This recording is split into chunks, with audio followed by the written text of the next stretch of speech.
Harry Potter, Chapter 11, Quidditch. As they entered November, the weather turned very cold. The mountains around the school became very icy grey, and the lake like chill steel.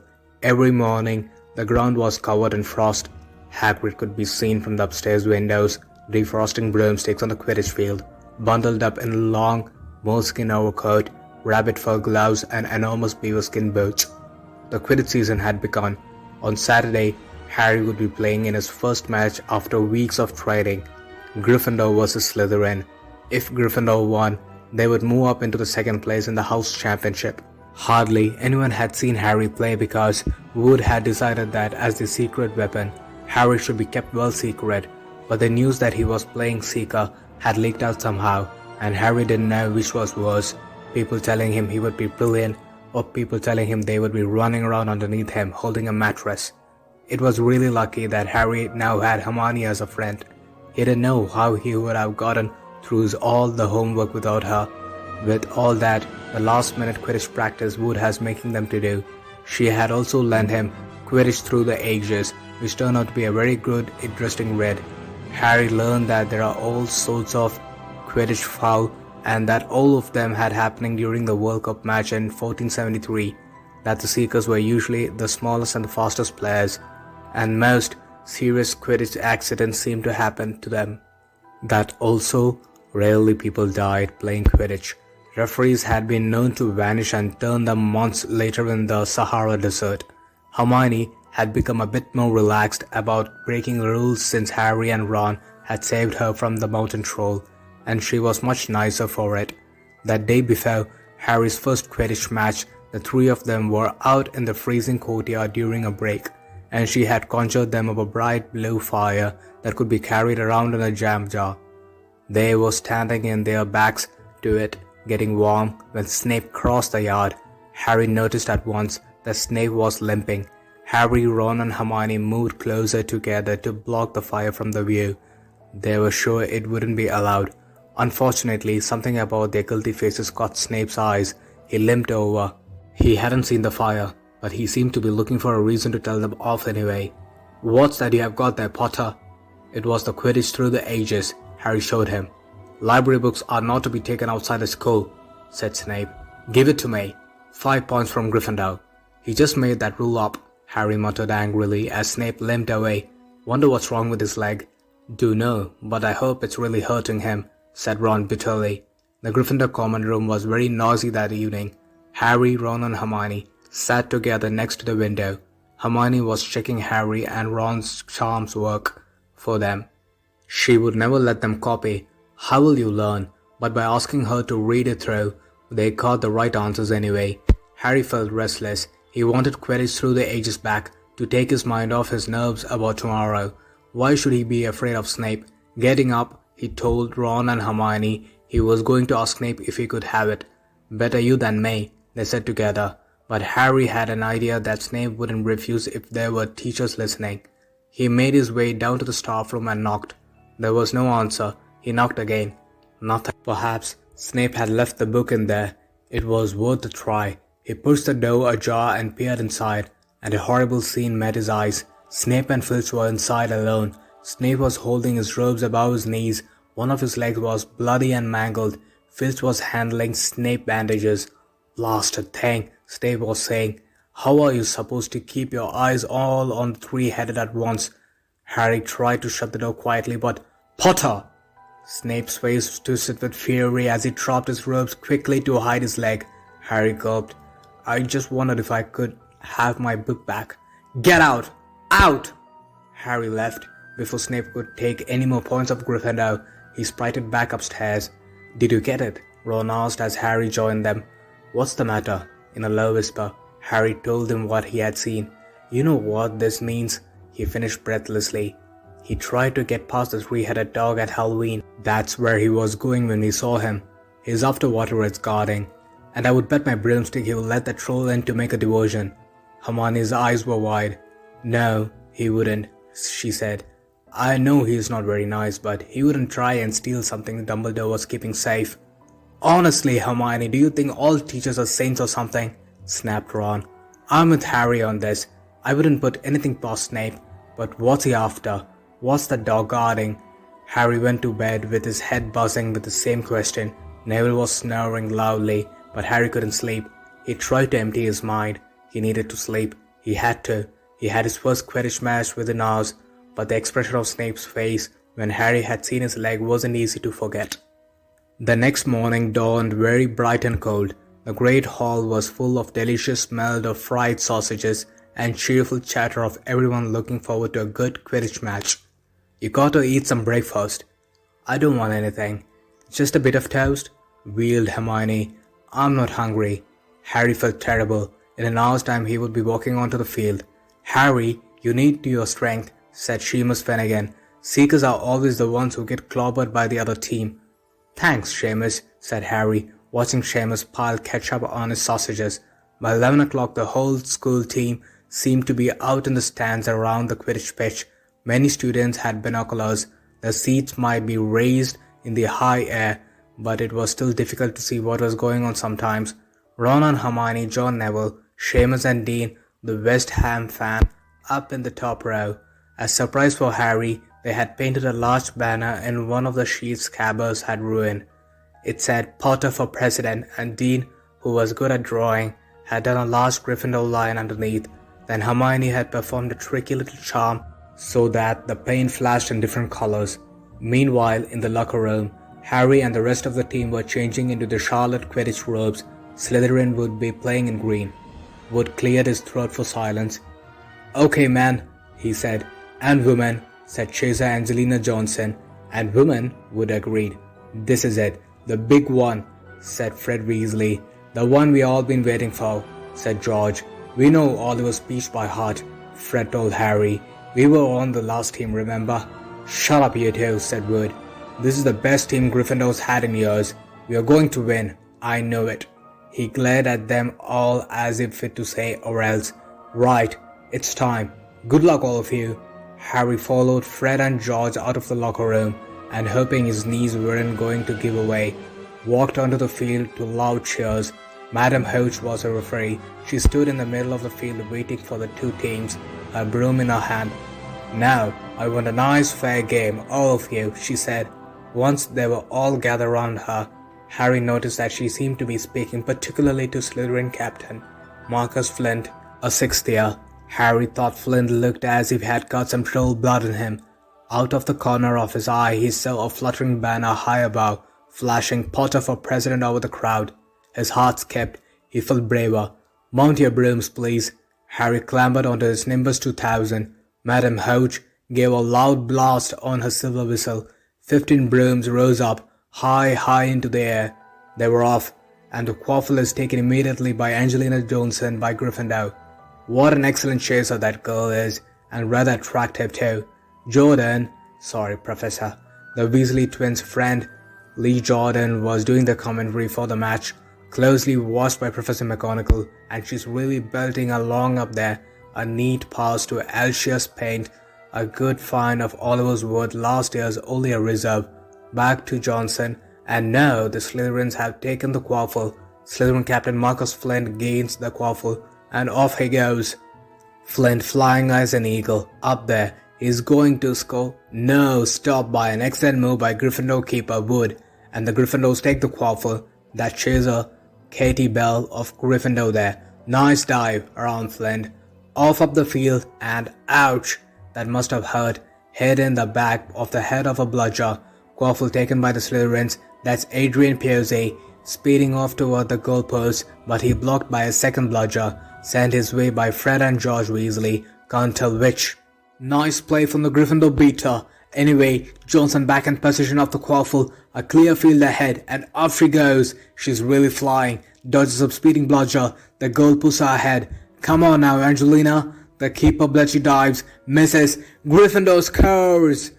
Gryffindor cheers fill the cold air, and the howls and moans from the Slytherins. Budge up there, move along. Hagrid! Ron and Hermione squeezed together to give Hagrid enough space to join them. "Then Watson from the hut," said Hagrid, patting a large pair of binoculars around his neck. "But it isn't being same in the crowd. No sign of snitch yet, eh?" "Nope," said Ron. "Harry hasn't had much to do yet. Keep out of trouble, though. That's something." said Hagrid, raising his binoculars and peering skyward at the speck that was Harry. Way up above them, Harry was gliding over the game, squinting about for some sign of the snitch. This was part of his and Wood's game plan. Keep out of the way until you catch sight of the snitch, Wood had said. We don't want to get attacked before you have to be. When Angelina had scored, Harry had done a couple of loop-the-loop to let his feelings. Now he was back at the staring ground for the snitch. Once he caught sight of the flash of the gold, but it was just a reflection from one of the Weasleys' wristwatch, and once a bludger decided came along pelting his way, more like a cannonball than anything. But Harry dodged it and Fred Weasley came chasing after it. "All right there, Harry," he had time to yell as he bit the bludger furiously toward Marcus Flinch. Slytherin in position, Lee Jordan was saying, "Chase appears, he ducks, 2 bludgers, 2 Weasleys, the chaser bell, and speeds towards the—" Wait a moment, was the snitch? A murmur ran through the crowd as Adrian Percy dropped the quaffle, too busy looking over the shoulder at the flash of gold that passed his left ear. Harry saw it. In a great rush of excitement, he dived downward after the streak of gold. Slytherin streaker, Terence Higgs, had seen it too. Neck and neck, they hurled towards the snitch. All the chasers seemed to have forgotten what they were supposed to do. Their doing as they hung in the midair to watch. Harry was faster than Higgs. He could see the little round ball wings fluttering, darting up ahead. He put down an extra spout of speed. Wham! A roar of rage echoed from the Gryffindors below. Marcus Flint had blocked Harry on purpose, and Harry's broom spun, of course, Harry holding on to the dear life. "Foul!" screamed the Gryffindors. Madam Hooch spoke angrily to Flynn that he ordered a free shot at the goalpost of Gryffindor. But in all the confusions, of course, the golden snitch had disappeared from the side again. Down in the stands, Dean Thomas was yelling, "Send him off, ref!" "Red card." "What are they talking about, Dean?" said Ron. "Red card," said Dean furiously. "In soccer, you get shown the red card and you're out of the game." "But this isn't soccer, Dean," Ron reminded him. Hagrid, however, was on Dean's side. They ought to change the rules. Flynn could have knocked Harry down out of the air. Lee Jordan was finding it difficult not to take sides. "So, after that obvious and disgusting bit of cheating, Jordan," growled Professor McGonagall. "I mean, after that open and revolting foul." "Jordan, I'm warning you." All right. Flint nearly kills the Gryffindor seeker, which could happen to anyone, I'm sure, so a penalty to Gryffindor, taken by Spinner, who puts it away, no trouble, and we continue to play. Gryffindor still in position. It was Harry dodged another bludger, which went spinning dangerously past his head, and that it happened. His broom gave a sudden frightening lurch. For a split second he thought he was going to fall. He gripped the broom tightly with both his hands and knees. He tried never to felt anything like that. It happened again. It was as though the broom was trying to buck him off, but Nimbus 2000 did not suddenly decide to buck their riders off. Harry tried to turn back onto the Gryffindor goalpost. He had half a mind to ask Wood to call a timeout. And then he realized that his broom was completely out of his control. He couldn't turn it. He couldn't direct it at all. It was zigzagging through the air, and now and then making violent swishing movements that almost unseated him. Lee was still commenting. Slytherin in position. Flint with the quaffle. Passes Spinnet, passes Boyle. Hit hard in the face by a bludger. Hope it didn't broke his nails. Only joking, Professor. Slytherin score!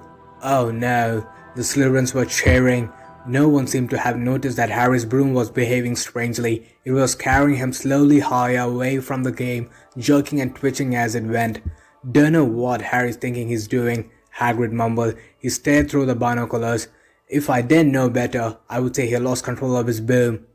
"No, but he can't have." Suddenly people were pointing up at Harry all over the stands. His broom had started to roll over and over, with him only managing to hold on. Then the whole crowd gasped. Harry's broom had given a wild jerk and Harry swung it off. He was now dangling from it, holding on one only hand.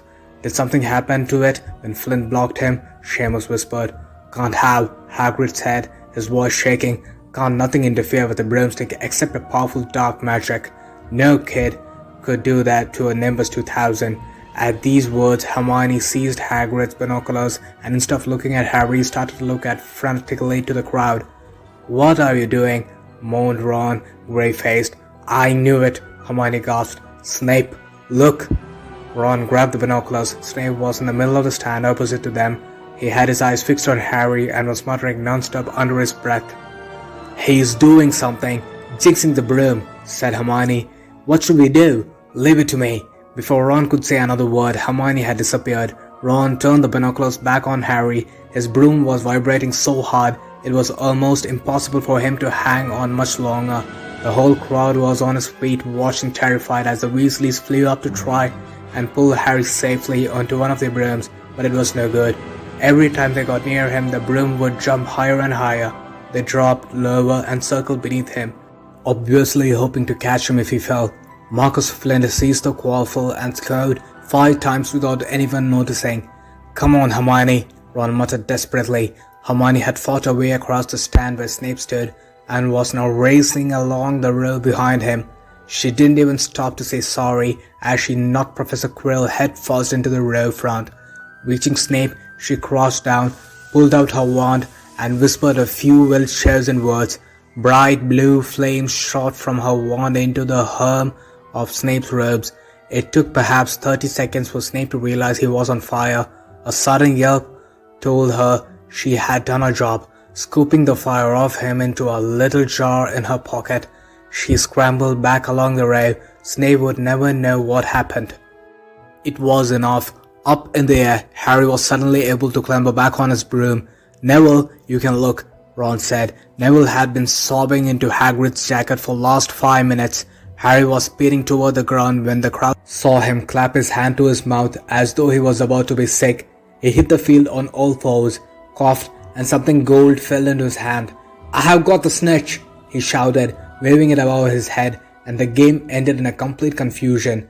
He didn't catch it. He nearly swallowed it. Flint was still howling 20 minutes later, but it didn't make any difference. Harry hadn't broken any rules, and Lee Jordan was still happily shouting the results. Gryffindor had won by 170 points to 60. Harry heard none of this, though. He was being made of a cup of strong tea back at Hagrid's hut with Ron and Hermione. "It was Snape," Ron was explaining. "Hermione, and I saw him. He was cursing your broomstick, muttering he wouldn't take his eyes off you." "Rubbish," said Hagrid, who hadn't heard a word of what he had gone next to him in his stance. Why would Snape do something like that? Harry and Ron, Hermione looked to one another, wondering what to tell him. Harry decided to tell the truth. "I found out something about him," he told Hagrid. "He tried to get past that 3-headed dog on Halloween. It bit him. We think he was trying to steal whatever it's guarding." Hagrid dropped the teapot. "How did he know about Fluffy?" he said. "Fluffy? Yeah, he's mine. Bought him off a Greek chappie I met the pub last year. I lent him to Dumbledore to guard the—" "Yes?" said Harry eagerly. "Now don't ask me any more," said Hagrid gruffly. "That's top secret, that is. But Snape's trying to steal it." "Rubbish," said Hagrid again. "Snape's a Hogwarts teacher. He would do nothing of that sort." "So why did he just try and kill Harry?" cried Hermione. That afternoon even certainly seemed to have changed her mind about Snape. "I know a jinx when I see one. Hagrid, I have read all about them. You have got to keep an eye contact, and Snape wasn't blinking at all. I saw him." "I'm telling you, you're wrong," said Hagrid hotly.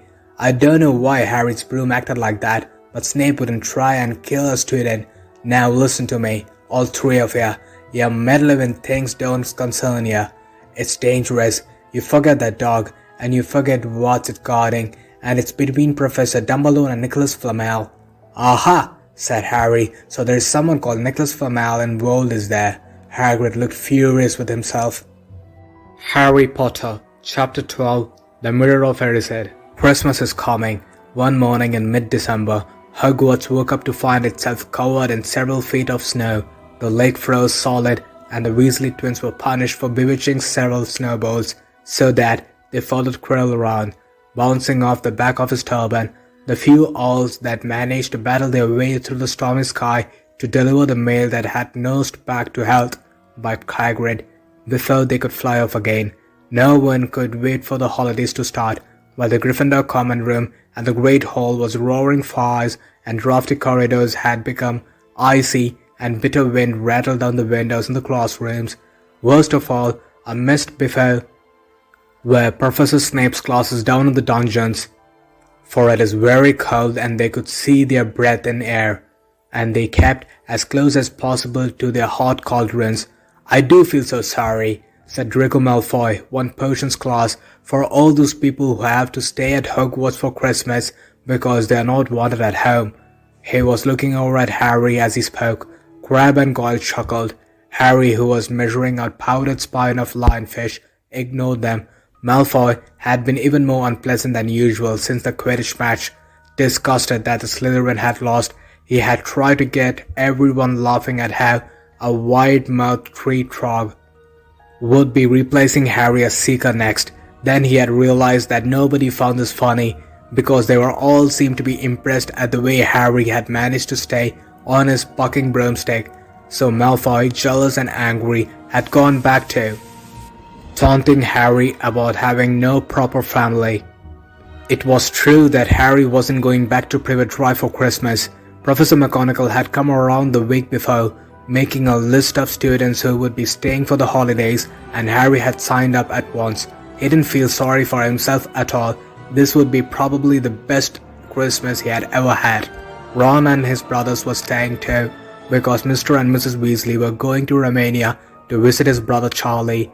When they left the dungeons at the end of potions, they found a large fire tree blocking the corridor ahead. Two enormous feet sticking out of the bottom, and loud puffing sound told them that Hagrid was behind it. "Hi Hagrid, want any help?" Ron asked, sticking his head through the branches. "Nah, I'm alright, thanks Ron." "Would you mind moving out of the way?" came Malfoy's cold drawl from behind them. "Are you trying to earn some extra money, Weasley? Hoping to be a gamekeeper yourself one day when you leave Hogwarts, I suppose. The hut of Hagrid's must seem like a palace compared to what your family's used to." Ron dived at Malfoy just as Snape came up the stairs. "Weasley!" Ron let go of the front of Malfoy's robes. "He was provoked," Professor Snape said Hagrid, sticking his huge hairy face out of behind the tree. "Malfoy was insulting his family. Be that as it may, and be grateful it isn't Mo. Move along, all of you." Malfoy, Crabbe and Goyle pushed roughly past the tree, scattering needles everywhere and smirking. "I'll get him," said Ron, grinding his teeth at Malfoy's back. "One of these days, I'll definitely get him." "I hate them both," said Harry, Malfoy and Snape. "Come on, cheer up. It's nearly Christmas," said Hagrid. "Tell you what, come with me and see the Great Hall. Looks great." So three of them followed Hagrid and three off the Great Hall, where Professor McGonagall and Professor Flitwick were busy with the Christmas decoration. "Ah, Hagrid, the tree are lost. Put it in the far corner, would you?" The hall looked spectacular. Festoons of holly and mistletoe hung all over the walls, and no less than 12 towering Christmas trees stood around the room, some sparkling with tiny icicles, some glittering with hundreds of candles. "How many days do you have got until your holidays?" Hagrid asked. "Just one," said Hermione, "and it reminds me, Harry, Ron, we have got half an hour before lunch. We should be in the library." "Oh yeah, you're right," said Ron, tearing his eyes away from Professor Flitwick, who had golden bubbles blossoming out of his wands and was trailing them over the branches of the new tree. "The library," said Hagrid, following them out of the hall. "Just before the holidays. Bit keen, aren't you?" "Oh, we're not working," Harry told him brightly. "Ever since you mentioned Nicholas Flamel, we have been trying to find out who he is." "You what?" Hagrid looked shocked. "Listen here, I told you to drop it. It's nothing to you. What's the dog garden? We just want to know who Nicholas Flamel was. That's all," said Hermione. "Unless you would like to tell us and save us the trouble," Harry added. "We must have been through hundreds of books already, and we can't find him anywhere. Just give us a hint." "I know I have read his name somewhere." "I'm saying nothing," said Hagrid flatly. "Just have to find out for yourself then," said Ron, and they left Hagrid looking distraught and hurried off to the library. They had indeed been searching books for Flamel's name ever since Hagrid had let it slip, because how else were they trying to go and find out what Snape was trying to steal? The trouble was, it was very hard to know where to begin, not knowing what Flamel might have done to get himself into a book. He wasn't in great wizards of the 20th century or notable magical names of our time. He was missing too from important modern magical discoveries. a study of recent developments of wizardry, and then, of course, there was the sheer size of the library, tens of thousands of books, thousands of shelves, hundreds of narrow rows. Hermione took out a list of subjects and titles she had decided to search while Ron strode off down a row of books and started pulling them off and the shelves at random. Harry wandered over to the restricted section.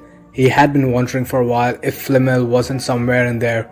Unfortunately, you needed a specifically signed note from one of the teachers to look in any of the restricted section, and he knew he would never get one. These were the books containing powerful dark magic never taught at Hogwarts and only read by older students studying advanced defense against the dark arts. "What are you looking for, boy?" "Nothing," said Harry. Madam Pence, the librarian, brandished a feather duster at him. "You would better get out then. Go on, out," wishing he had been a bit quicker at thinking up some story. Harry left the library. He, Ron and Hermione had already agreed they would better not ask Madam Pence where they could find Flamel. They were sure that she would be able to tell them, but they couldn't risk Snape hearing what they were up to. Harry waited outside in the corridor to see if other two had found anything, but he wasn't very hopeful. They had been looking for 2 weeks after, but as they only had odd moments between lessons, it wasn't surprising they would find out nothing. They really needed was a nice long search without Madam Pence breathing down their necks. 5 minutes later, Ron and Hermione joined him, shaking their heads. They went off to lunch. "You'll be looking while I'm away, won't you?" said Hermione, "and send me an owl if I find anything." "And you could ask your parents if they know who Flamel is," said Ron. "It would be safe to ask them." "Very safe, as though they are both dentists," said Hermione. Once the holidays had started, Ron and Harry were having too good a time to think much about Flamel. They had the dormitory to themselves and the common room was far emptier than usual, so they were able to get their good armchairs by the fire. They sat by the hour eating anything they could spare on the toasting fork, bread, English muffins, marshmallows, and plotting ways of getting Malfoy expelled, which were fun to talk about even if they wouldn't work. Ron also started teaching Harry wizard chess. This was exactly like Muggle chess, except that the figures were alive, which made it a lot like directing troops in battle. Ron's set was very old and battered, like everything else he owned. It had once belonged to someone else in his family, in this case, his grandfather. However, old chessmen weren't a drawback at all. Ron knew them so well he will never had trouble of getting them to do what he wanted. Harry played the chessmen Seamus Finnegan had lent him, and they didn't trust him at all. He wasn't a very good player yet, and they kept shouting different bits of advice of him, which were confusing. "Don't send me there. Can't you see his knight? Send him, we can afford to lose him." On Christmas Eve, Harry went to bed looking forward to the next day for the food and the fun, but not expecting any presents at all. When he woke early in the morning, however, the first thing he saw was a small pile of packages on the foot of his bed. "Merry Christmas," said Ron sleepily as Harry scrambled out of bed and pulled on his bathrobe. "You too," said Harry. "Will you look at this? I've got some presents." "What did you expect, turnips?" said Ron, turning up his own pile, which was a lot bigger than Harry's. Harry picked up the top parcel. It was wrapped in thick brown paper and scrawled across it was to "Harry from Hagrid." Inside was a roughly cut wooden flute. Hagrid was obviously whistled it by himself. Harry blew it. It sounded a bit like an owl. A second, a very small parcel contained a note. "We received your message and enclose your Christmas present from Uncle Vernon and Aunt Petunia." Tapped to the note was a 50-pence piece. "That's friendly," said Harry. Ron was fascinated by the 50 pence. "Weird," he said. "What a shape. This is money?" "You can keep it," said Harry, laughing at how pleased Ron was. "Hagrid and my aunt and uncle, sir. Who sent these?" "I think I know who's that one's from," said Ron, turning it a bit pink and pointing it to a very lumpy parcel. "My mom. I told her you didn't expect any presents, and oh no," he groaned, "she made you a Weasley sweater." Harry had torn open the parcel to find a thick, hand-knitted sweater in emerald green and a large box of homemade fudge. "Every year she makes us a sweater," said Ron, unwrapping his own, "and mine's always maroon." "That's really nice of her," said Harry, trying the fudge, which was very tasty. His next present also contained candy, a large box of chocolate frogs from Hermione. "There's only one left, one parcel." Harry picked it up and felt it. It was very light. He unwrapped it. Something fluid and silvery grey went slithering onto the floor, where it lay in gleaming folds. Ron gasped. "I have heard of those," he said in a hushed voice, dropping the box of every flavor beans he had gotten it from Hermione. "If that's what I think it is, they're really rare and really valuable." "What is it?" Harry picked the shining silvery cloth off the floor. It was strange to touch, like water woven into material. "It's an invisibility cloak," said Ron. Look of awe on his face. "I'm sure it is. Try it on." Harry threw the cloak around his shoulders and Ron gave it a yell. "It is! Look down!" Harry looked down at his feet, but they were gone. He dashed to the mirror. Sure enough, his reflection looked back at him, just his head suspended in midair, his body completely invisible.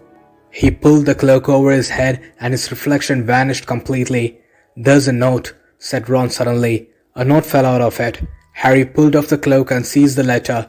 Written in narrow, loopy writing he had never seen before were the following words. "Your father left this in my possession before he died. It is time it was returned to you. Use it well. A very Merry Christmas to you." There was no signature. Harry stared at the note. Ron was admiring the cloak. "I would give anything for one of these," he said. "Anything? What's the matter?" "Nothing," said Harry. He felt very strange. Who had sent the cloak? Had it really once belonged to my father? Before he could say or think anything, the dormitory door was flung open and Fred and George Weasley bounded in.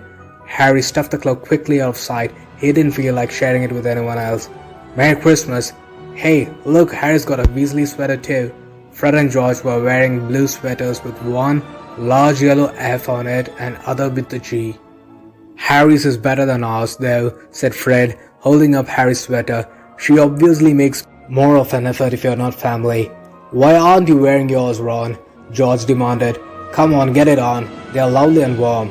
"I hate maroon," Ron moaned half-heartedly as he pulled it over his head. "You haven't got a letter on yours," George observed. "I suppose she thinks you don't forget your name. We are not stupid, but we'd also know that we are called Gred and Forge. What's all the ruckus?" Percy Weasley stuck his head through the door, looking disapproving.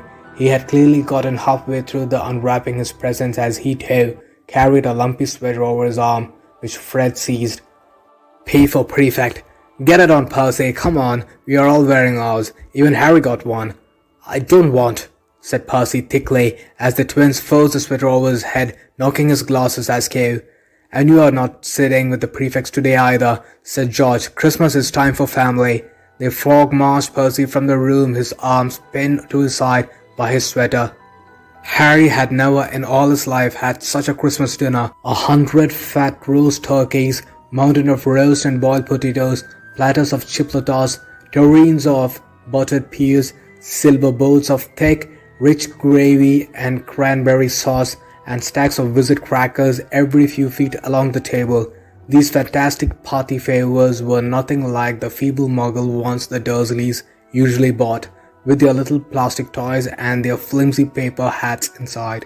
Harry pulled a visit cracker with Fred, and it didn't just bang, it went off with a blast like a cannon and engulfed them all in a cloud of blue smoke, while from the inside exploded a rare admiral's hat and several live white mice up at the high table. Dumbledore had swapped his pointed wizard's hat off the flowered bonnet and was chuckling merrily at a joke Professor Flitwick had just read him.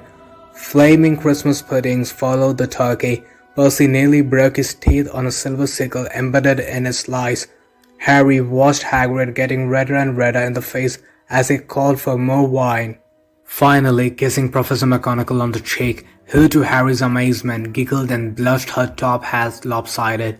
When Harry finally left the table, he was laden down with a stack of things out of the crackers, including a pack of non-explodable luminous balloons, a grow-on-your-own-watch kit, and his own new wizard chess set.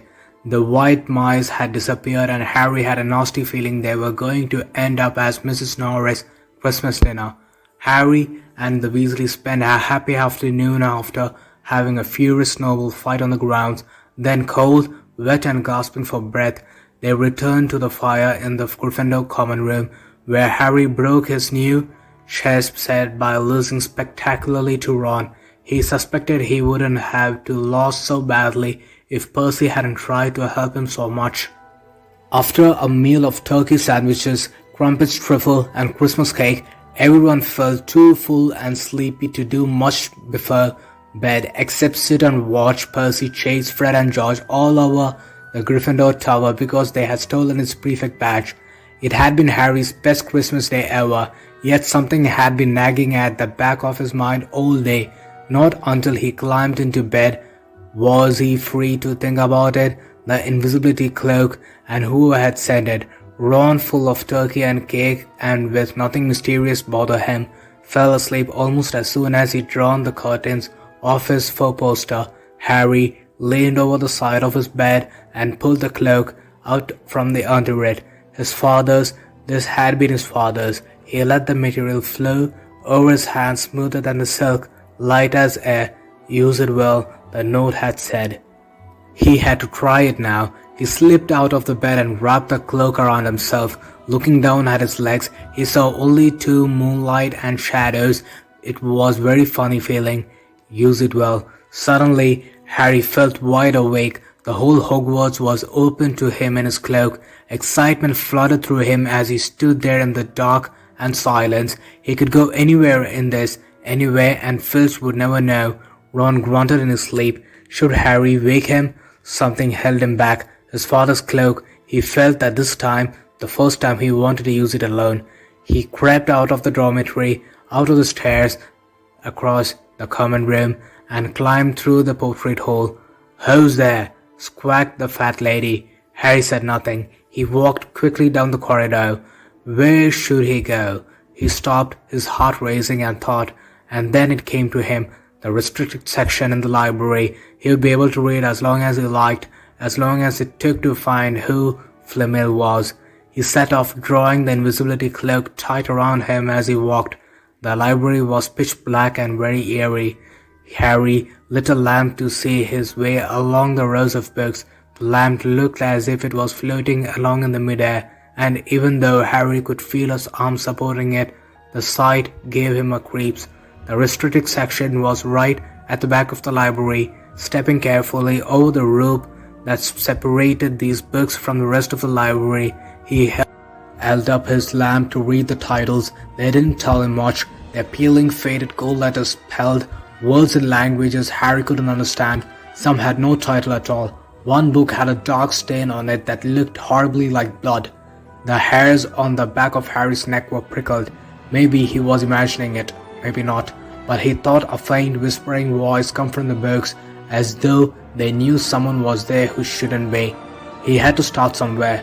Setting the lamp carefully down on the floor, he looked along the bottom shelf for an interesting book. A large black and silver volume caught his eye. He pulled it out with difficulty because it was very heavy, and balancing it on his knee, let it fall open. A piercing, blood-curdling shriek filled the silence.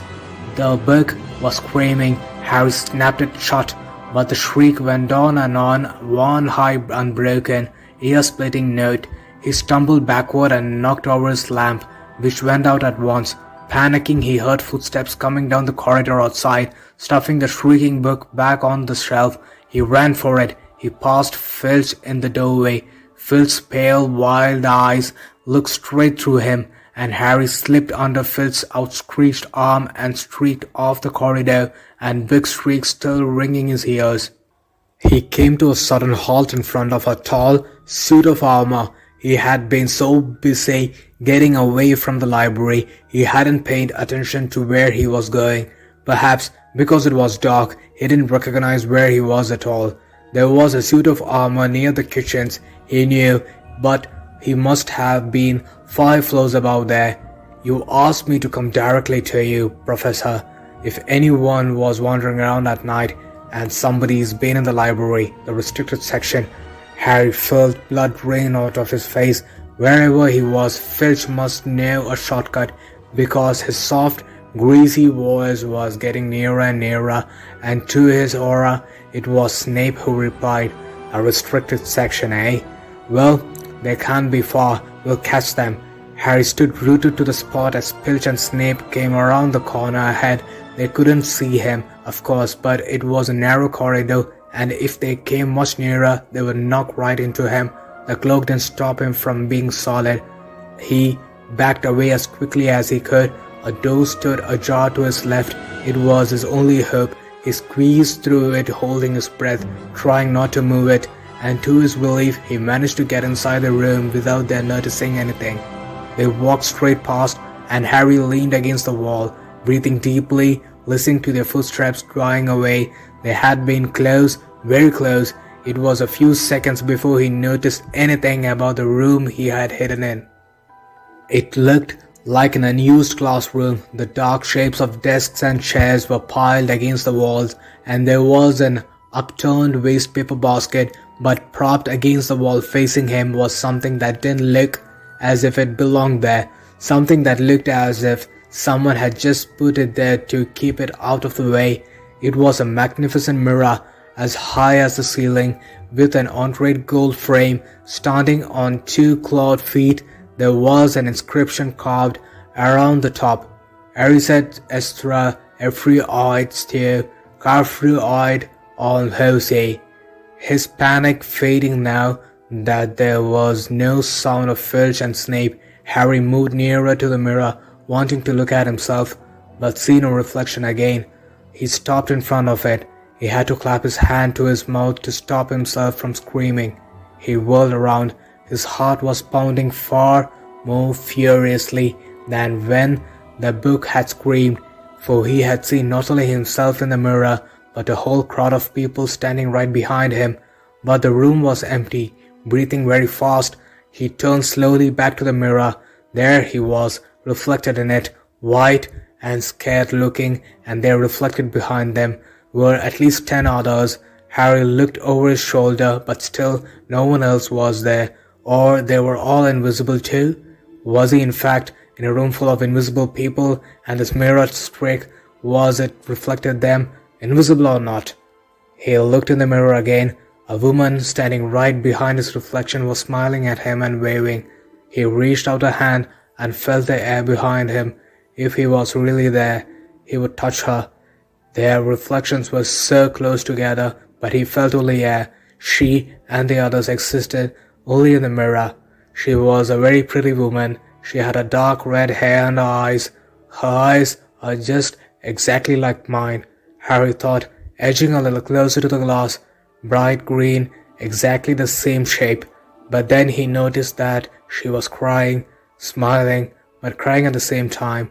The tall, thin, black-haired man standing next to her put his arm around her. He wore glasses and his hair was very untidy. It stuck up at the back just as Harry's did.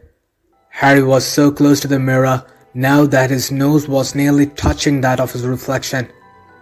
"Mom?" he whispered. "Dad?" They just looked at him, smiling, and slowly Harry looked into the faces of other people in the mirror and saw other pairs of green eyes like his, other noses like his, even a little old man who looked as though he had Harry's knobbly knees. Harry was looking at his family for the first time in his life. The Potter smiled and waved at Harry, and he stared hungrily back at them, his hands pressed flat against the glass as though he was hoping to fall right through it and reach them. He had a powerful kind of an ache inside him, half joy, half terrible sadness. How long he stood there he didn't know. The reflections did not fade, and he looked and looked until a distant noise brought him back to his senses. He couldn't stay here. He had to find his way back to his bed. He tore his eyes away from his mother's face, whispered, "I'll be back," and hurried from the room. "You could have woken me up," said Ron crossly. "You can come tonight. I'm going back. I want to show you the mirror. I would like to see your mom and dad," said Ron eagerly. "And I want to see all your family, all the Weasleys you'll be able to show me, your other brothers and everyone." "You can see them at any time," said Ron. "Just come around my house this summer. Anyway, Maybe it only shows dead people. Shame about not finding Flamel though. Have some bacon or something? Why aren't you eating anything? Harry couldn't eat. He had seen his parents and would be seeing them again tonight. He had almost forgotten about Flamel. It didn't seem very important anymore. Who cared what the three-headed dog was guarding? What did it matter if Snape stole it? Really? Are you alright? Said Ron. You look odd. What Harry feared the most was that he might not be able to find the mirror of the room again, with Ron covered in the cloak too. They had to walk much more slowly the next night. They tried retracing Harry's route from the library, wandering around the dark passages for nearly an hour. I'm freezing, said Ron. Let's forget it and go back. No, Harry hissed. I know it is somewhere here. They passed the ghost of a tall witch gliding in the opposite direction, but saw no one else just as Ron started moaning that his feast were dead. With cold, Harry spotted the suit of armor.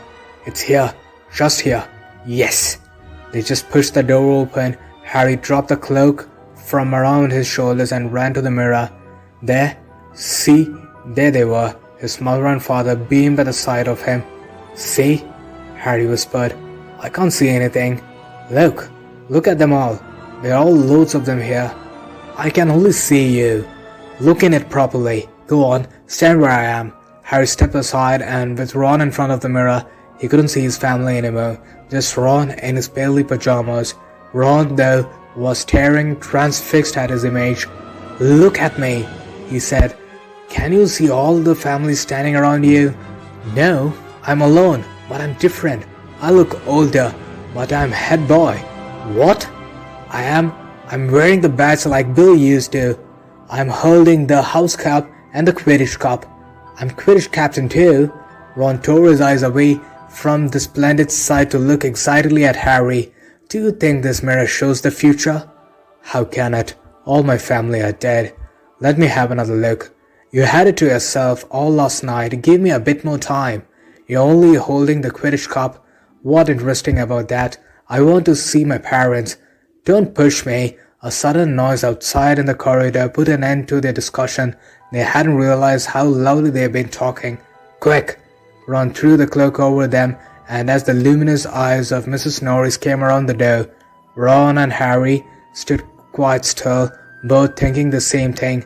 Did the cloak work on cats? After what seemed an age, she turned and left. This isn't safe, you know. She might have gone for Filch. I bet she heard us. Come on. And Ron pulled Harry out of the room. The snow still hadn't melted the next morning. Want to play chess, Harry? Said Ron. No. Why don't we go down and visit Hagrid? No, you go. I know what you're thinking about, Harry. That mirror. Don't go back tonight. Why not? I do not know. I have just got the bad feeling about it. And anyway, you have had too many close saves already. Filch, Snape, Mrs. Norris are wandering around. So what if they can't see you? What if they can walk into you? What if you knock something over? You sound like Hermione. I'm serious, Harry. Don't go. But Harry had only one thought in his head, which was to get back into the front of the mirror, and Ron wasn't going to stop him. That third night he found his way more quickly than before.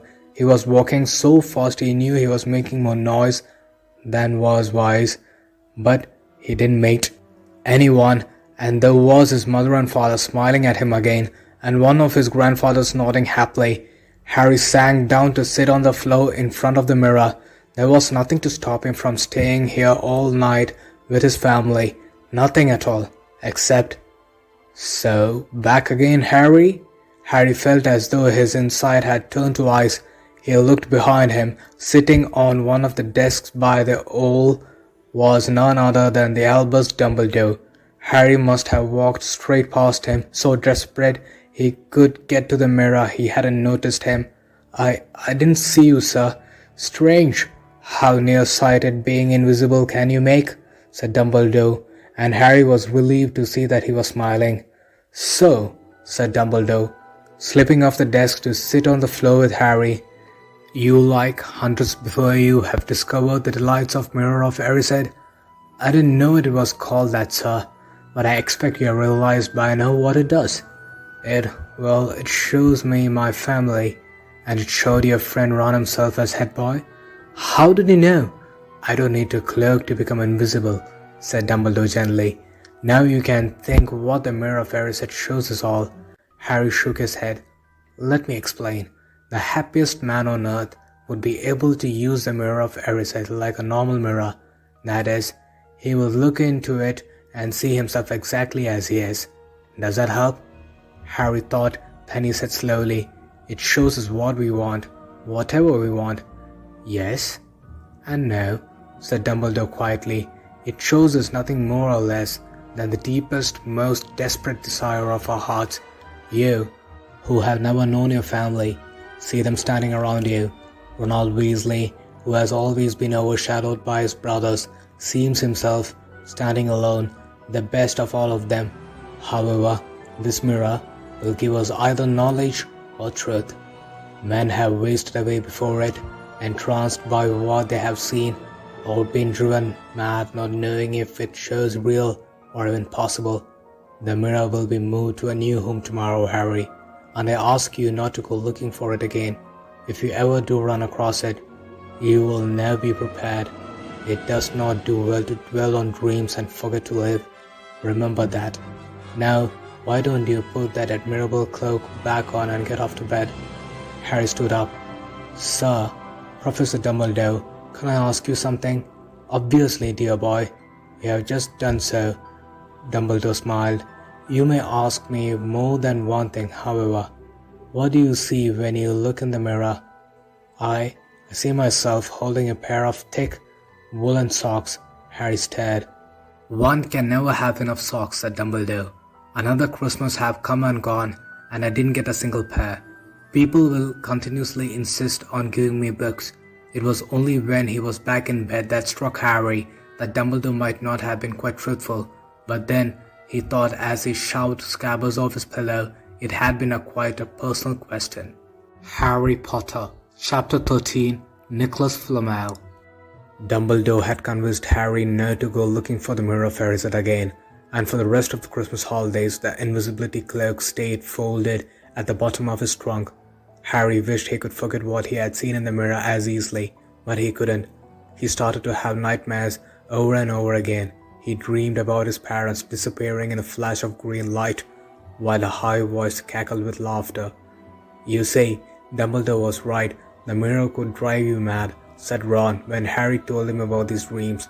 Hermione, who came back after the day before the term started, took a different view of things. She was torn in horror at the idea of Harry being out of the bed, roaming the school 3 nights in a row, if Filch had caught you, and disappointment that he hadn't at least found out who Nicholas Flamel was. They had almost given up hope of ever finding Flamel in the library book, even though Harry was still sure he had read the name somewhere. Once term had started, they were back to the skimming through the books for 10 minutes during their breaks.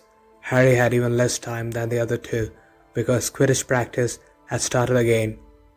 Wood was working the team harder than ever. Even the endless rain that had replaced the snow couldn't dampen his spirits. The Weasleys complained that Wood was becoming a fanatic, but Harry was on Wood's side. If they won their next match against Hufflepuff, they would overtake Slytherin in the House Championship for the first time in 7 years. Quite apart from wanting to win, Harry found that he had fewer nightmares when he was tired after training.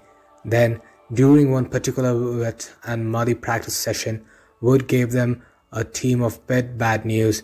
He had just gotten very angry with the Weasleys, who kept dive-bombing each other and pretending to fall off their brooms. Will you stop messing around? He yelled. That's exactly the sort of thing that will lose us to the match. Snape's refereeing this time, and he will be looking for an excuse to knock us points of Gryffindor. George Weasley really did fall off his broom at these words. Snape refereeing? He spluttered through a mouthful of mud. Vince, he's never refereed a Quidditch match. He's not going to be fair if he might overtake Slytherin. The rest of the team laddered to next to George to complain too. It's not my fault, said Wood. We have just got to make sure we play a clean game, so Snape hasn't got an excuse to pick us on. Which was all very well, thought Harry, but he had another reason for not wanting Snape near him while he was playing Quidditch.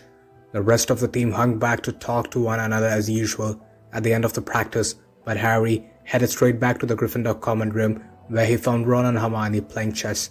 Chess was the only thing Hermione ever lost at, something Harry and Ron thought it was very good for her. "Don't talk to me for a moment," said Ron when Harry sat down next to him. "I need to concentrate." He caught sight of Harry's face. "What's the matter with you? You look terrible." Speaking quietly so that no one else could hear, Harry told the other two about Snape's sudden sinister desire to be a Quidditch referee. "Don't play," said Hermione at once. "Say you're ill," said Ron. "Pretend to break your leg," Hermione suggested. "Really, break your leg," said Ron. "I can't," said Harry. "There isn't a reserve seeker. If I back out, Gryffindor can't play at all." At that moment, Neville toppled onto the common room. Now he had managed to climb through the portrait hole was anyone's guess, because his legs had been stuck together with what they recognized at once as the leg logger curse. He must have had to bunny hop all the way up to the Gryffindor tower. Everyone fell over laughing except Hermione, who kept up and performed the counter curse. Neville's legs sprang apart and he got to his feet, trembling. "What happened?" Hermione asked him, leading him over to sit with Harry and Ron. "Malfoy," said Neville shakily. "I met him outside the library. He said he had been looking for someone to practice on. Go to Professor McGonagall." Hermione urged Neville. "Report him." Neville shook his head. "I don't want more trouble," he mumbled. "You've got to stand up to him, Neville," said Ron. "He used to walking all over the people, but there's no reason to lie down in front of him and make it easier. There's no need to tell me I'm not brave enough to be in Gryffindor. Malfoy's already done that." Neville choked out. Harry in the pocket of his robes and pulled out a chocolate frog, the very last one from the box Hermione had given him for Christmas. He gave it to Neville, who looked as though he might cry. "You're worth 12, Malfoy," Harry said. "The Sorting Hat chose you for Gryffindor, didn't it? And where's Malfoy?" "In stinking Slytherin." Neville's lips twitched in a weak smile where he unwrapped the frog. "Thanks, Harry. I think I'll go to bed. Do you want the card? You collect them, don't you?" As Neville walked away, Harry looked at the famous visit card. "Dumbledore again," he said. "He was the first one I ever..." He gasped. He stared at back of the card, then he looked up at Ron and Hermione. "I found him," he whispered. "I found Flamel. I told you I read their name somewhere before. I read it on the train coming here. Listen to this. Dumbledore is particularly famous for his defeat for the Dark Wizard Grindelwald in 1945, for the discovery of the 12 uses of dragon's blood, and his work on alchemy with his partner Nicholas Flamel." Hermione jumped to her feet. She hadn't looked so excited since they had gotten back the marks for their very first piece of homework. "Stay there," she said, and she sprinted back upstairs to the girls' dormitories. Harry and Ron barely had time to exchange mystified looks before she was dashing back, an enormous old book in her arms. "I never thought to look in here," she whispered excitedly. "I got this out of the library weeks ago for a bit of light reading." "Light?" said Ron, but Hermione told him to be quiet until she looked something up and started flicking frantically through the pages, muttering to herself. At last she found she was looking for. "I knew it! I knew it!" "Are we allowed to speak yet?" said Ron grumpily. Hermione ignored him. "Nicholas Flamel," she whispered dramatically, "is the only known maker of the Sorcerer's Stone." This didn't have quite the effect she had expected. "The what?" said Harry and Ron. "Oh, honestly, don't you two read? Look, read that there." She pushed the book toward them and Harry and Ron read. "The ancient study of alchemy is concerned with the making of the Sorcerer's Stone, a legendary substance with astonishing powers. The stone will transform any metal into pure gold. It also produces the elixir of life, which will make the drinker immortal. There have been many reports on the Sorcerer's Stone over the centuries, but the only stone currently in existence belongs to Mr. Nicholas Flamel, the noted alchemist and the opera lover. Mr. Flamel, who celebrated his 665th birthday last year, enjoys a quiet life in Devon with his wife, Perennial 658. "See," said Hermione, when Harry and Ron had finished. "The dog must be guarding Flamel's Sorcerer's Stone. I bet he asked Dumbledore to keep it safe for him, because they are friends and he knew someone was after it, and that's why he wanted the stone moved out of Gringotts. A stone that makes gold and stops you from ever dying," said Harry. "No wonder Snape's after it. Anyone would want it. And no wonder we would find Flamel in the study of recent developments in Visit Ray," said Ron. "He's not exactly recent if he is 665, is he?" The next morning, in the defense against the dark arts, while copying down different ways of treating werewolves' bites, Harry and Ron were still discussing what they would do with the Sorcerer's Stone if they had one. It wasn't until Ron said he would buy his own Quidditch team that Harry remembered about Snape and coming in match. "I'm going to play," he told Ron and Hermione, "and if I don't, all the Slytherins will think I'm just scared to face Snape. I'll show them. It'll really wipe the smile off their faces if we win." "Just as long as we are not wiping off you the field," said Hermione. As the match drew nearer, however, Harry became more and more nervous. Whatever he told Ron and Hermione, the rest of the team wasn't too calm either. The idea of overtaking Slytherin in the house championship was wonderful. No one had done for 7 years, but would they be allowed to with such a biased referee? Harry didn't know whether he was imagining it or not, but he seemed to keep running into Snape wherever he went. At times he even wondered whether Snape was following him, trying to catch him on his own. Persian's lessons were turning into a sort of weekly torture. Snape was so horrible to Harry. Could Snape possibly know they would find out about the Sorcerer's Stone? Harry didn't see how he could, yet he sometimes had the horrible feeling that Snape could read minds. Harry knew when they wished him good luck outside the locker rooms the next afternoon, and Ron, Hermione were wondering whether they would see him alive again. This wasn't what you call comforting. Harry hardly heard a word of Wood's pep talk as he pulled on his Quidditch robes and picked up on his Nimbus 2000. Ron and Hermione meanwhile had found a place in stands next to Neville, who couldn't understand why they looked so grim and worried, why they had both brought their wands to the match. Little did Harry know that Ron and Hermione had been secretly practicing the leg locker curse.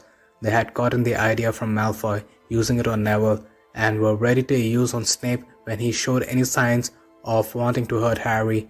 "Now don't forget it. Locomotor mortis," Hermione muttered as Ron slipped his wand up his sleeve. "I know," Ron snapped. "Don't nag." Back in the locker room, Wood had taken Harry aside. "Don't want to pressure you, Potter, but if we need an eagerly capture of the snitch, it's now. Finish the game before Snape can favor Hufflepuff too much." "The whole school's out there," said Fred Weasley, peering out of the door. "Even blimey, Dumbledore's come to watch." Harry's heart did somersault. "Dumbledore?" he said, dashing to the door to make sure. Fred was right. There was no mistaking that silver beard. Harry could have laughed out loud with relief. He was safe.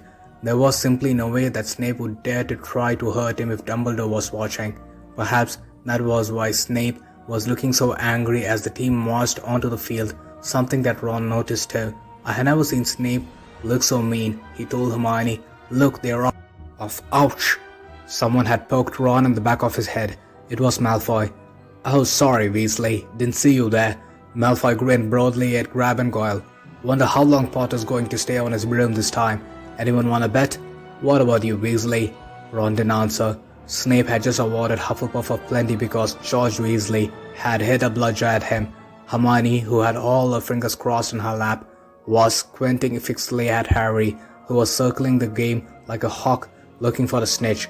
"You know how much I think they choose people for Gryffindor team," said Malfoy loudly in a few minutes later as Snape awarded Hufflepuff another penalty for no reason at all. "It's people they feel sorry for. See, there's Potter, who's got no parents. Then there's the Weasleys, who got no money. You should be on the team, Longbottom. You got no brains." Neville went bright red but turned into his seat to face Malfoy. "I am worth 12 of you, Malfoy," he stammered. Malfoy, Crabbe and Goyle howled with laughter, but Ron, still not daring to take his eyes off from the game, said, "Do you tell Neville, Longbottom, if brains were gold, you would be poorer than Weasley, and that's saying something." Ron's nerves were already stretched to breaking point and anxiety about Harry. "I'm warning you, Malfoy. One more word." "Ron!" said Hermione suddenly. "Harry! What? Where?" Harry had suddenly gone into a spectacular dive, which drew gasps and cheers from the crowd. Hermione stood up, her crossed fingers and mouth, as Harry streaked toward the ground like a bullet. "You're in luck, Weasley. Potter's obviously spotted some money on the ground," said Malfoy. Ron snapped before Malfoy knew what was happening. Ron was on the top of him, wrestling him to the ground. Neville hesitated, then clambered over the back of his seat to help. "Come on, Harry!" Hermione screamed, leaping onto her seat to watch as Harry sped straight at Snape. She didn't even notice Malfoy and Ron were rolling around under her seat, all the scuffles and yelps coming from the whirl of fists that Neville, Crabbe and Goyle. Up in the air, Snape turned onto his broomstick just in time to see something scarlet shoot past him, missing by inches. The next second, Harry had pulled out the dive, his arm raised in triumph, the snitch clasped in his hand. The stance erupted. It had to be a record. No one could ever remember Snitch being caught so quickly. Ron, where are you? The game's over. Harry won. We have won. Gryffindor is in the lead, shrieked Hermione, dancing up and down in her seat and hugging Parvati Patil in the row in front. Harry jumped off his broom, a foot from the ground. He couldn't believe he'd done it. He's done it. The game was over. It had barely lasted 5 minutes as Gryffindors came spilling onto the field. He saw Snape land nearby, white-faced and tight-lipped. Then Harry felt a hand on his shoulder and looked up onto Dumbledore's smiling face. Well done, said Dumbledore quietly, so that only Harry could hear. Nice to see you haven't been brooding about the mirror being keeping busy. Excellent. Snape spat bitterly on the ground. Harry felt the locker room alone sometime later to take his number 2000 back to the broom shed. He couldn't even remember ever sleeping happier. He really had done something to be proud of now. No one could say he was just a famous by name anymore. The evening air had never smelled so sweet. He walked over the damp grass, relieving the last hour in his head, which was happy blur. Gryffindors running to the left onto their shoulders, Ron and Hermione in the distance, jumping up and down, Ron cheering through the heavy nosebleed. Harry had reached the shed. He leaned against the wooden door and looked up at Hogwarts, with its windows glowing red in the setting sun. Gryffindor in the lead. He's done it. He has shown Snape. And speaking of Snape, a hooded figure came swiftly down in the front steps of the castle, clearly not wanting to be seen. It walked as fast as possible toward the Forbidden Forest. Harry's victory faded from his mind as he watched. He recognized the figure's prowling walk. Snape sneaking into the forest while everyone else was at dinner. What was going on? Harry jumped back at Nimbus 2000 and took off, gliding silently over the castle, and he saw Snape enter the forest at a run. He followed. The trees were so thick he couldn't see where Snape had gone. He flew in circles, lower and lower, brushing the top branches of trees until he heard voices. He glided toward them and landed noiselessly into a towering branch tree. He climbed carefully along one of the branches, holding tight to his broomstick, trying to see through the leaves. Below, in a shadowy clearing, stood Snape, but he wasn't alone. Quirrell was there too. Harry couldn't make out the look on his face, but he was shuddering worse than ever. Harry strained to catch what they were saying. Don't know why you wanted to meet me here of all places, Severus. Oh, I thought we would keep this private, said Snape, his voice icy. Students aren't supposed to know about the Sorcerer's Stone after all. Harry leaned forward. Quirrell was mumbling something. Snape interrupted him. Have you found out how to get past that beast of Hagrid's yet? But Severus, You don't want me as your enemy, Quirrell, said Snape, taking a step toward him. I don't know what you... You know perfectly well what I mean. An owl hooted loudly and Harry nearly fell off the tree. He steadied himself in time to hear Snape say, Your little bit of hocus-pocus. I'm waiting. But I don't... Very well, Snape cut in. We'll have another little chat soon, when you have had time to think things over and decided where your loyalties lie. He threw his cloak over his head and strode out of the clearing. It was almost dark now, but Harry could see Quirrell standing quite still as though he was petrified. Harry, where have you been? Hermione squeaked. We won! You won! We won! Shouted Ron, thumping Harry on the back, and I gave Malfoy a black eye, and Neville tried to take on Crabbe and Goyle single-handed. He's still out cold, but Madame Pomfrey says he will be alright. Talk about showing Slytherin. I have waited for you in the common room. We are having a party. Fred and George stole some cakes and stuff from the kitchens. Never mind that now, said Harry breathlessly. Let's find an empty room. You wait till you hear this. He made sure Peeves wasn't inside before shutting the door behind them. He then told them what had seen and heard. So we were right. It is the Sorcerer's Stone, and Snape trying to force Quirrell to help him to get it. He asked if he knew how to get past Fluffy. And he said something about Quirrell's hocus pocus. I reckon there are other things guarding the stone apart from Fluffy. Loads of enchantments, probably, and Quirrell would have done some anti-dark art spell that Snape needs to break through. So you mean that stone's only safe as long as Quirrell stands up to Snape? Said Hermione in alarm. It will be gone the next Tuesday, said Ron. Harry Potter, Chapter 14, Norwood, the Norwegian Ridgeback. Quirrell, however, must have been braver than they thought. In the weeks that followed, he didn't seem to be getting paler and thinner, but it didn't look as though he had cracked yet. Every time they passed the third-floor corridor, Harry, Ron and Hermione would press their ears to the door to check that Fluffy was still growling inside. Snape was sweeping around his as usual bad temper, which really meant that the stone was still safe. Whenever Harry was past Quirrell these days, he gave him an encouraging sort of smile, and Ron had started telling people off for laughing at Quirrell's stutter. Hermione, however, had more on her mind than the Sorcerer's stone. She had started drawing up study schedules and color-coding all her notes. Harry and Ron wouldn't have minded, but she kept nagging them to do the same. Hermione, the exams are ages away. 10 weeks, Hermione snapped. That's not ages. That's like the second to Nicholas Flamel. But we are not 600 years old, Ron reminded her. Anyway, what are you studying for? You already know it's an A. What am I studying for? Are you crazy? You realize we need to pass this exam to get into second year? They are very important. I should have started studying a month ago. I don't know what's gotten into me. Unfortunately, the teachers seemed to be thinking along the same lines as Hermione. They piled so much homework on them that the Easter holidays were nearly as much as fun as the Christmas ones. It was hard to relax with Hermione next to you, reciting the 12 uses of dragon's blood or practicing wand movements. Moaning and yawning, Harry and Ron spent most of their free time in the library with her, trying to get through all the extra work. I'll never remember this, Ron burst into one afternoon, throwing down his quill and looking longingly out of the library window. It was the first really fine day they had in months. The sky was clear, forget-me-not blue, and there was a feeling in the air of summer coming. Harry, who was looking up Dittany on 1,000 mystical herbs and fungi, didn't look up until he heard Ron say, "Hagrid, what are you doing in the library?" Hagrid shuffled into view, hiding something behind his back. He looked very out of place in his moleskin overcoat. "Just looking," he said, in a shifty voice that got their interest at once. "And what are you looking up to?" He looked suddenly suspicious. "You're not still looking for Nicholas Flamel, are you?" "Oh, we found out who he is ages ago," said Ron impressively, "and we know what the dog guarding. It's a sorceress Shh!"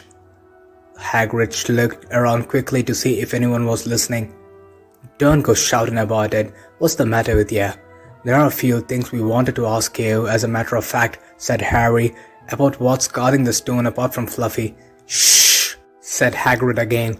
"Listen, come and see me later. I'm not promising I'll tell you anything, mind. But don't go rabbiting around in here. Students aren't supposed to know. They'll think I told you." "See you later then," said Harry.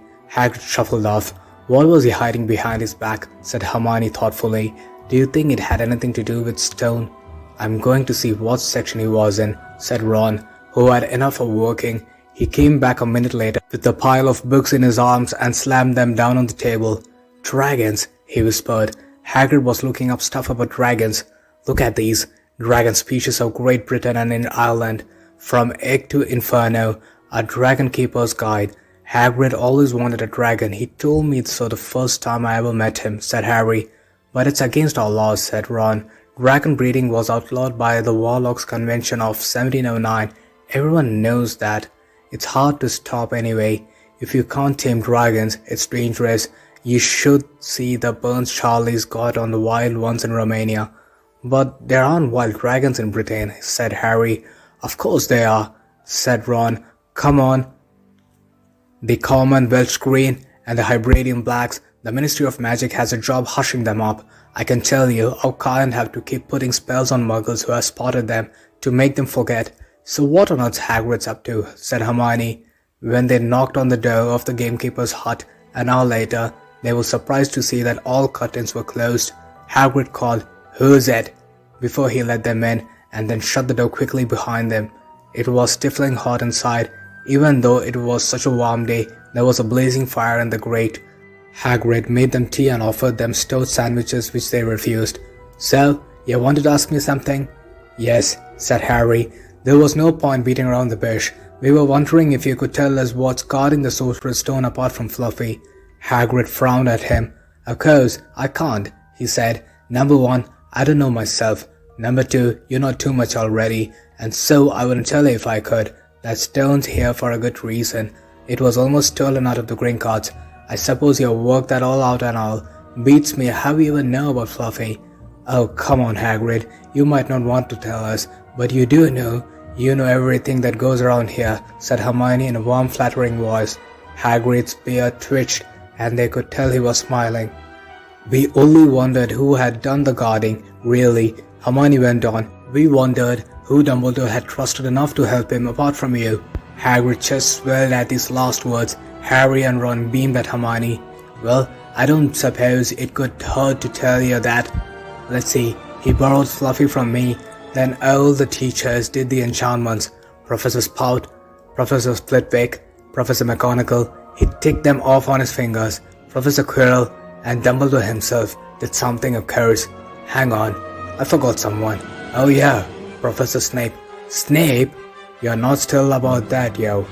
"Look, Snape helped to protect the stone. He's not about to steal it." Harry knew Ron and Hermione were thinking the same as he was. If Snape hadn't been on protecting the stone, it must have been easy to find out how the other teachers had guarded it. He would probably knew everything, except it seemed Quirrell's spell and how to get past Fluffy. "You are the only one who knows how to get past Fluffy, aren't you, Hagrid?" said Harry anxiously. "And you wouldn't tell anyone, would you? Not even one of the teachers?" "Not a soul knows except me and Dumbledore," said Hagrid proudly.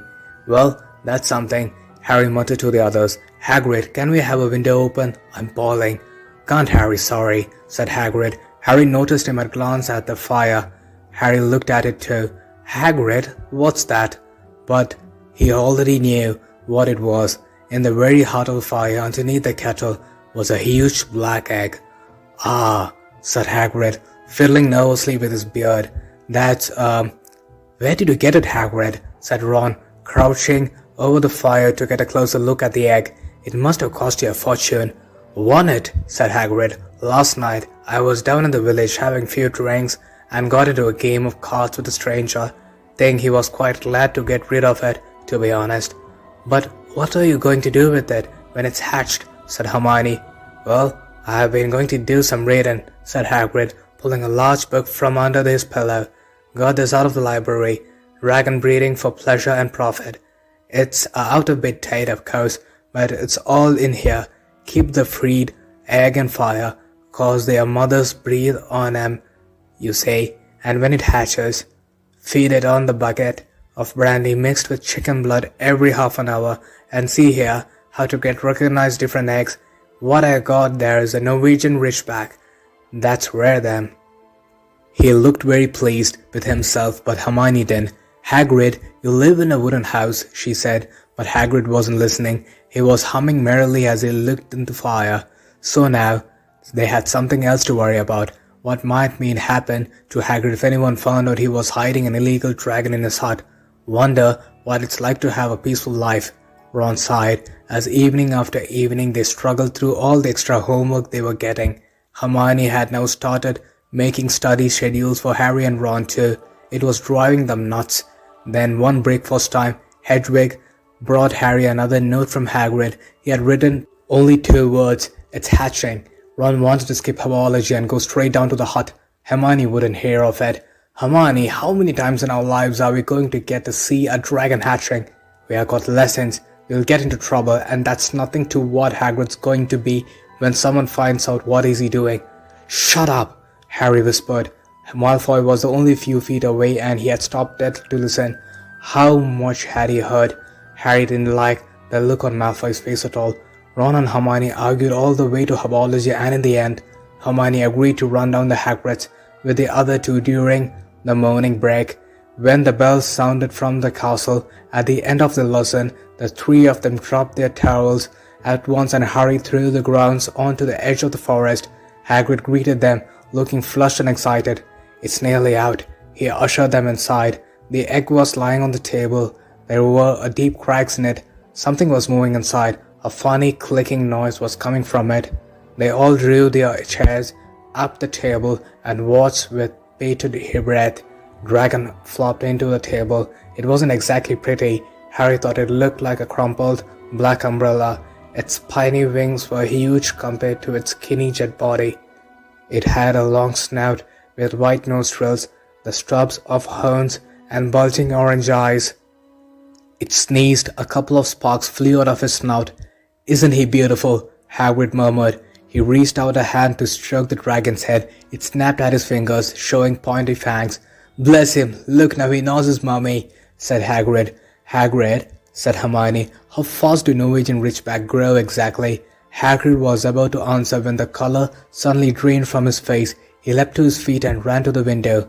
"What's the matter?" Someone was looking through the window gap in the curtains. "It's a kid. He's running back up to the school."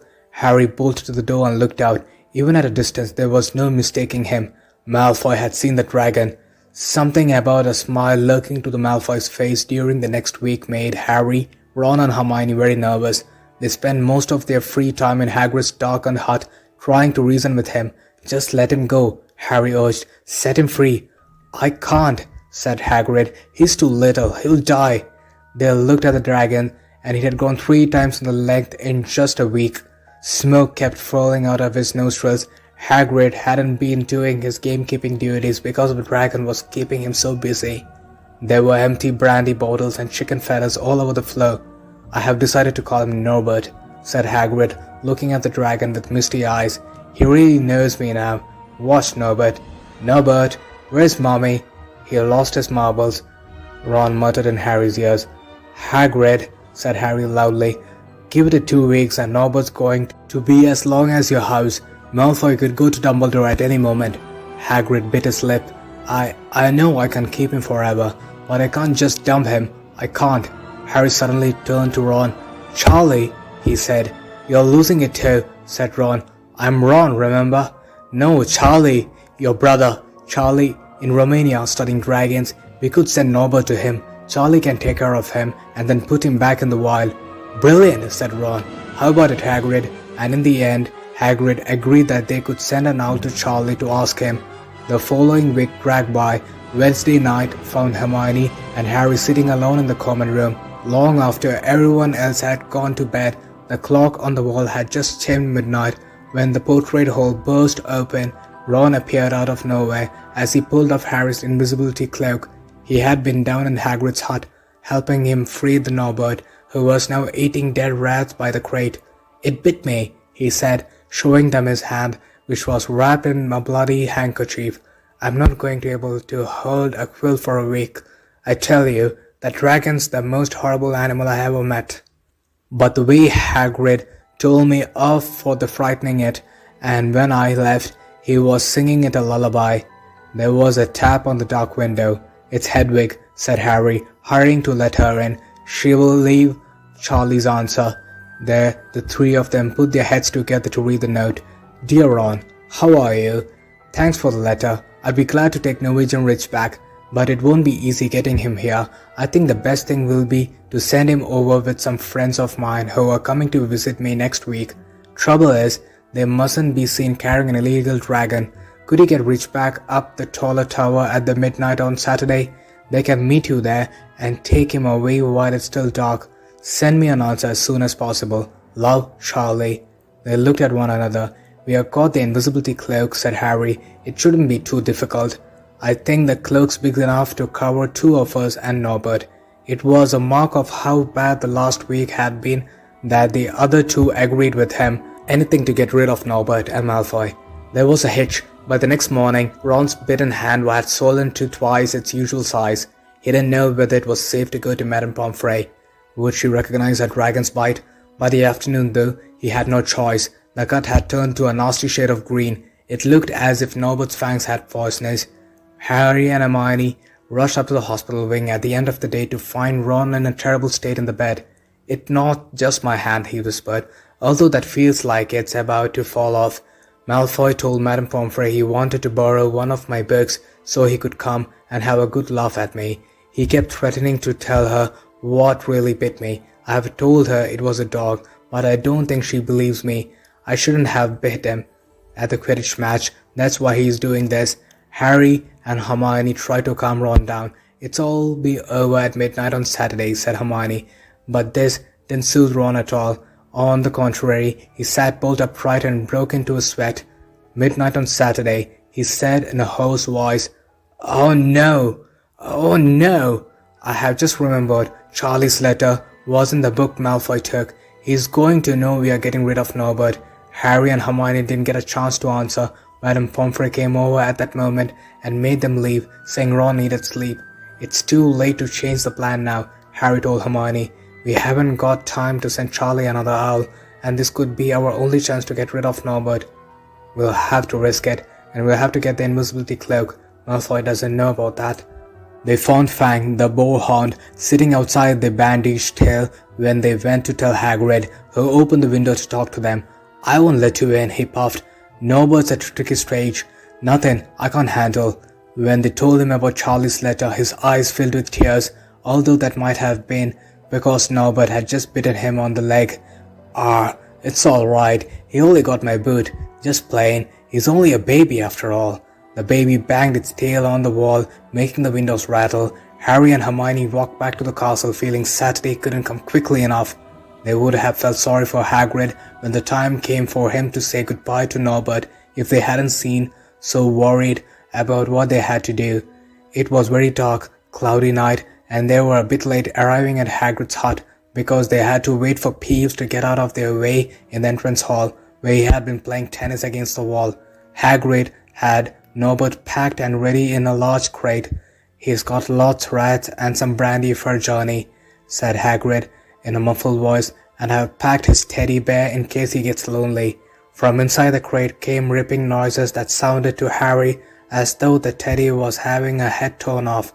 "Bye-bye, Norwood," Hagrid sobbed as Harry and Hermione covered the crate with the invisibility cloak and stepped underneath it with themselves. "Mommy will never forget ya. How they managed to get the crate back up to the castle, they never knew. Midnight ticked nearer as they have heaved Norwood up the marble staircase in the entrance hall and along with the dark corridors. Another staircase, then another. Even one of Harry's shortcuts didn't make the work much easier. Nearly there, Harry panted as they reached the corridor beneath the tallest tower. Then a sudden movement ahead of them made them almost drop the crate. Forgetting that they were already invisible, they shrank into the shadows, staring at the dark outlines of two people, grappling with each other at the 10 feet away. A lamp flared. Professor McGonagall, in the tartan bathrobe and a hairnet, had Malfoy by the ear. "Detention," she shouted, "and 20 points from Slytherin, wandering around in the middle of the night. How dare you? You don't understand, Professor. Harry Potter's coming. He's got a dragon." "What a rubbish. How dare you tell such lies? Come on, I shall see Professor Snape about you. Malfoy." The step spiral case up to the top of the tower seemed to be the easiest thing in the world after that. Not until they stepped out of the cold night air did they throw off the cloak, glad to be able to breathe properly again. Hermione did sort of a jig. "Malfoy's got a detention. I could sing around, you know." "Don't," Harry advised her. Chuckling about Malfoy, they waited, Norwood thrashing about in his crate. About 10 minutes later, 4 broomsticks came, swooping down off the darkness. Charlie's friends were cheery a lot. They showed Harry and Hermione the harness as they triggered up, so they could suspend Norwood between them. They all helped buckle Norwood safely into, and then Harry and Hermione shook hands with the others and thanked them very much. At last, Norwood was going and gone. They slipped back down the spiral staircase, and their hearts as light as their hands. Now that Norwood was off them, no more dragon. Malfoy in detention, what could spoil their happiness? The answer to that was waiting at the foot of the stairs. As they stepped into the corridor, Filch's face loomed suddenly out of the darkness. Well, he whispered. "We are in trouble." They left the invisibility cloak on the top of the tower. Alrighty then folks, we are done with 4 new chapters, and what's more, the real adventure begins on the last 3 chapters, which leads to the end of the story of Harry Potter and the Sorcerer's Stone. Stay tuned, see ya!